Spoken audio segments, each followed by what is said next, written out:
जय श्री कृष्णा। राधे राधे मेरे प्यारे भक्त जनों। आज आप सुनेंगे सरस्वती लक्ष्मी और पार्वती की व्रत कथा। सरस्वती लक्ष्मी और पार्वती यह तीरी देव की पत्नियां हैं। इनकी कथा के बारे में लोगों में बहुत भ्रम है। पुराणों में इनके बारे में विभिन्न जानकारियाँ मिलती है। माता अंबिका ब्रह्मा विष्णु और महेश को ही सबरचतम और स्वाभु माना जाता है। क्या ब्रह्मा विष्णु और महेश का कोई पिता नहीं है? वेदों में लिखा है कि जो जन्मा या प्रकट है वो ईश्वर नहीं हो सकता। अजन्मा अप्रकट और निराकार है। शिव पुराण के अनुसार उसे अविनाशी ब्रह्मा काल ने कुछ काल के बाद द्वितीया की इच्छा प्रकट की। उसके भीतर एक से अनेक होने का संकल्प उदित हुआ। तब उस निराकार परमात्मा ने अपनी लीला शक्ति से आकार की कल्पना की, जो मूर्ति रहित परम ब्रह्म है। परम ब्रह्म अर्थात एकाक्षर ब्रह्मा परम अक्षर ब्रह्म ओ परम ब्रह्म भगवान सदाशिव है। एकांकी रह कर स्वच्छ से सभी और विहार करने वाले उस सदाशिव ने अपने विग्रह शरीर से शक्ति की दृष्टि की, जो उनके अपने श्री अंग से कभी अलग होने वाली नहीं थी। सदाशिव की उस पराशक्ति को प्रधान प्रकृति गुणवती माया बुद्धि तत्व की जानी और विग्रहित बताया गया है। वो शक्ति अंबिका पार्वती या सती नहीं कही गई है। उसको प्रकृति सर्वेश्वरी तीरी देव जानी। ब्रह्मा विष्णु और महेश की माता नृत्य और मूल कारण भी कहते हैं। सदाशिव द्वारा प्रकट की गई उस शक्ति की भुजाएं है। पराशक्ति जगत जननी ओ देवी नाना प्रकार की गतियों से संपन्न है और अनेक प्रकार के स्तर शक्ति धारण करती है। एक कांगिनी होने पर भी वो माया शक्ति संयोग बसते अनेक हो जाती है। उस काला रूपे सदाशिव की अर्धांगिनी है, जिसे जगदम्बा भी कहते हैं। माता सरस्वती का परिचय ब्रह्मा की पत्नी का नाम सावित्री देवी है। ब्रह्म ने एक और स्त्री से विवाह किया था, जिसका नाम गायत्री है। जाटा इतिहास की मान्यता अनुसार यह गायत्री देवी राजस्थान के पुष्कर की रहने वाली थी, जो वेद ज्ञान में पारंगत होने के कारण विख्यात थी। पुष्कर में ब्रह्मा जी को एक ज्ञान करना था और उस वक्त उनकी पत्नी सावित्री उनके साथ नहीं थी, तो उन्होंने गायत्री से विवाह कर जग संपन्न किया। लेकिन बाद में जब सावित्री को पता चला तो उन्होंने ब्रह्मा जी को श्राप दे दिया था। पुराणों में सरस्वती के बारे में विभिन्न मत मिलते हैं। एक मान्यता अनुसार ब्रह्मा ने उन्हें अपने मुख से प्रकट किया था।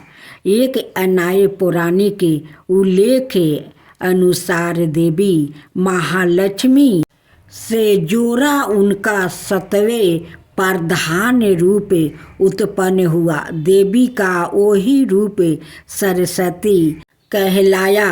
देवी सरस्वती का वर्ण सफ़ेद है। वर्मा के कई पुत्र और पुत्रियां थे। सरस्वती देवी को शारदा, शतरूपा बानी, बेग देवी, बागेश्वरी और भारती भी कहा जाता है। सरस्वती उत्पत्ति कथा। सरस्वती पुराण अनुसार हिंदू धर्म के 2 ग्रंथों में सरस्वती पुराण और मत्स्य पुराण में दृष्टि के रचयिता ब्रह्मा का अपनी ही बेटी सरस्वती से विवाह करने का प्रसंग है, जिसके फल स्वरूप इस धरती के प्रथम मानव मनु का जन्म हुआ। सरस्वती पुराण के अनुसार दृष्टि की रचना करते समय ब्रह्मा ने सीधे अपने बियर से सरस्वती को जन्म दिया था। इसलिए ऐसा कहा जाता है कि सरस्वती की कोई माँ नहीं, केवल पिता ब्रह्मा थे।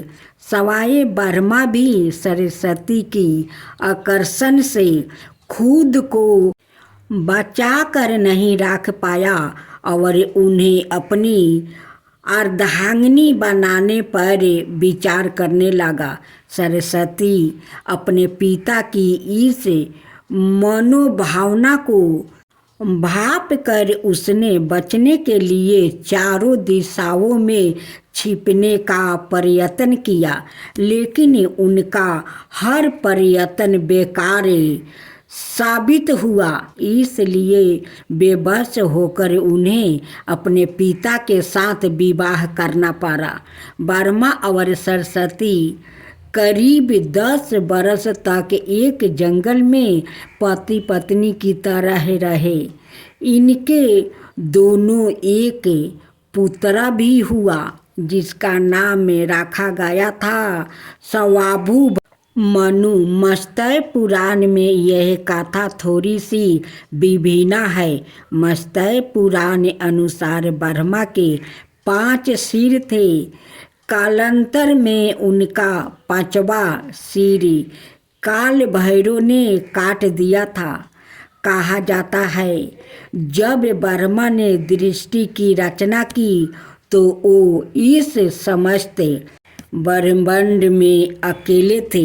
ऐसे में उन्होंने अपने मुख से सरस्वती साधना ब्राह्मणी को उत्पन्न किया। ब्रह्म अपनी ही बनाई हुई रचना सरस्वती की प्रति आकर्षित होने लगे और लगातार उन पर अपनी दृष्टि डाले रहते थे। ब्रह्मा की दृष्टि से बचने के लिए सरस्वती चारों दिशाओं में छिपती रही, लेकिन वो उनसे नहीं बच पाई। इसलिए सरस्वती आकाश में जाकर छिप गई, लेकिन अपने 5वें सिर से ब्रह्मा ने उन्हें आकाश में भी खोज निकाला और उनसे दृष्टि की रचना में सहयोग करने का निवेदन किया। सरस्वती से विवाह करने के पश्चात सर्वप्रथम सयाभु मनु को जन्म दिया। ब्रह्मा और सरस्वती की यह संतान मनु को पृथ्वी पर जन्म लेने वाला पहला मानव कहा जाता है।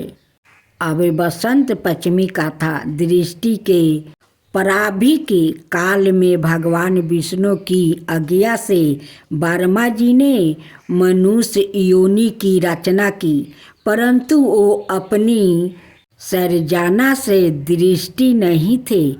तब उन्होंने विष्णु जी से आज्ञा लेकर अपने कमंडल से जल को पृथ्वी पर छिड़का दिया, जिससे पृथ्वी पर कंपन होने लगा और एक अद्भुत शक्ति के रूप में चतुर्भुजी सुंदर स्त्री प्रकट हुई, जिनके एक हाथ में वीणा और दूसरे हाथ में वरमुद्रा में था वही अनाए, दोनों हाथों में पुस्तक और माला थी।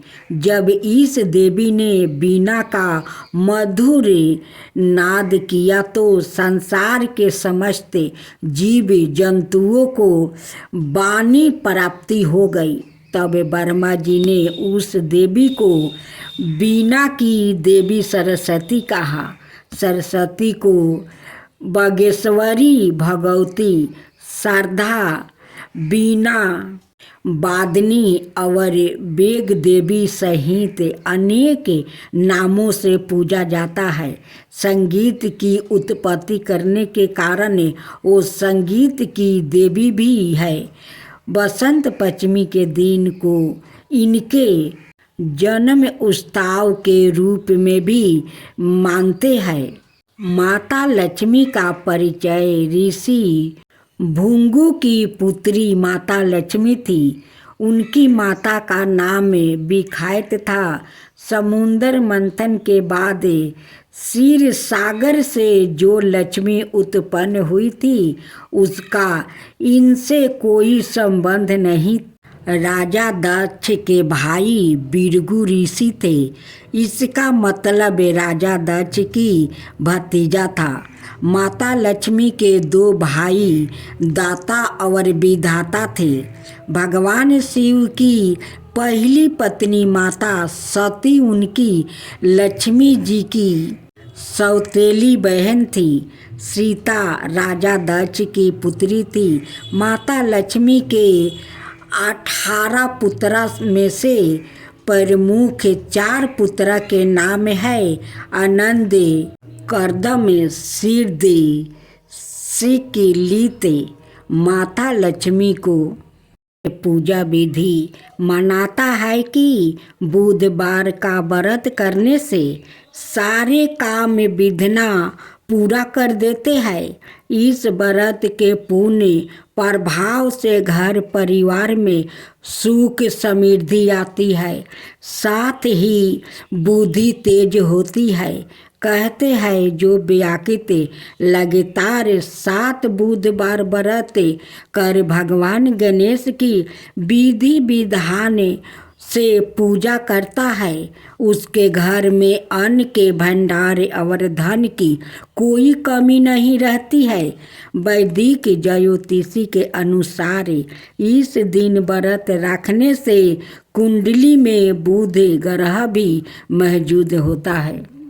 व्रत वाले दिन व्याकृत को प्रात काल में उठना चाहिए। बुधवार व्रत कथा सुनने के दौरान बीच में आसन नहीं छोड़ना चाहिए। इस व्रत में पूरा दिन फलाहार करें। शाम के वक्त पूजा के बाद एक वक्त का भोजन करें। बुधवार व्रत में मूंग दाल का हलवा, दही या फिर हरी वस्तु से बने भोजन का ही सेवन करना चाहिए। इस दिन हरे रंग के वस्तु, फूल और सब्जियों का जरूरतमंदों को दान भी करें। ऐसी मनाता है बुधवार के दिन इस मंत्र का जप करने से व्याकृत की सारी मनोकामना पूरी हो जाती है। इस मंत्र का जप 108 बार करें।